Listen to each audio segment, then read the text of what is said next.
제가 유튜브를 하는 것은 딱 그 이유는 한 가지예요. 두 가지, 여러 가지 있지만 두 가지만 말씀드리겠습니다. 가장 중요한 거. 이것은 뭐 절대적인 건 아닌데 부모를 한번 찾아보고 싶다. 그리고 뭐 이러한 그 생각하지 못했던 보호 아동, 보호 종료 청년들, 자해준비 청년들에 대한 이야기를 알리고 싶다라는 것이 처음이고, 또 여러 가지 많이 있지만 가장 중요한 것은 더 이상 보호 아동들이 발생하지 않도록 아주 미미한 노력을 하기 위함입니다. 그래서 보호 아동으로서 성장했던 제 삶을 나누고, 보호 아동들이 현재 어떻게 살아가고 있는지, 어떻게 성장해서 어떻게 살아가는 것인지, 그리고 보호 아동들이 결국은 뭐 가정을 꾸려서 또 새로운 반려자들과 함께 살아가는 것, 그래서 자녀를 함께 한 가정의 아름다운 그런 인생을 살아가는 것도록 도와주는 것, 저는 그게 저의 꿈이고요. 그렇습니다. 결국은 보호아동이 덜 발생되면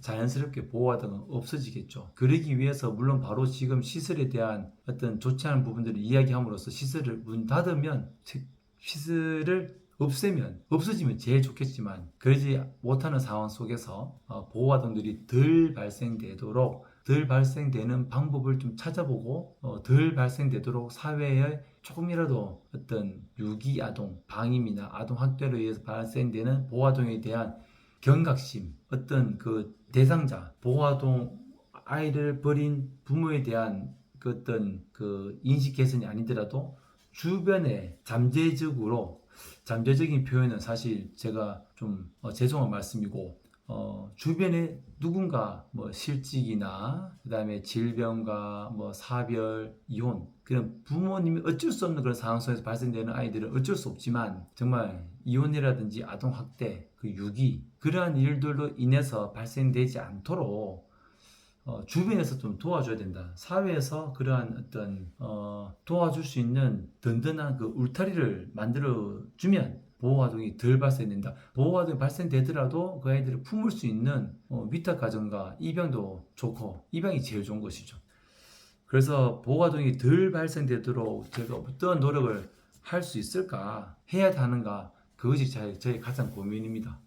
이것이 저의 뭐 어떤 사명이라고 보여지기도 하고요. 예를 들어서 본인이 어떤 장애인으로 성장했습니다. 그러면 장애인들이 더 복지를 혜택을 받고 누구나 당당하게 뭐 어떤 그 차별당하지 않고, 또 아니면 편견을 가지지 않도록 더 앞서서 노력하는 사람들도 수많이 많습니다.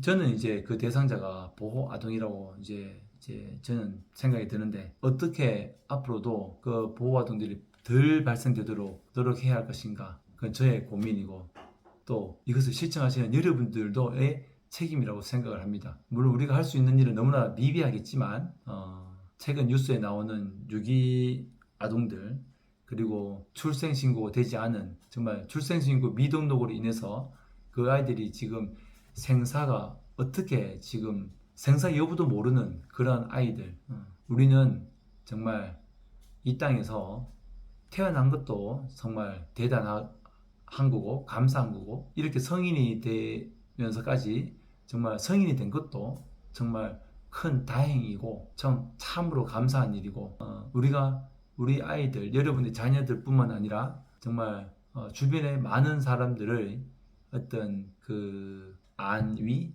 많은 사람들의 그러한 그 안정을 도모하는 것도 우리 개개인의 역할이기 때문에, 우리가 유기 아동들, 출생 미등록 아기들에 대한, 버려지는 아이들에 대한 그러한 관심에서만 그치면 안 되고요. 그러한 보호 아동들이 덜 발생되도록 우리가 힘쓸 수 있는 부분이 무엇이 있는가 함께 노력해 봐야 되지 않을까 라는 생각이 듭니다. 마지막으로, 정말 보호 아동들이 어쩔 수 없이 발생되는 아이들은 어쩔 수 없지만, 그 보호 아동들이 덜 발생되면 좋겠다는 희망을, 그런 세상을 함께 꿈꾸면 좋겠습니다.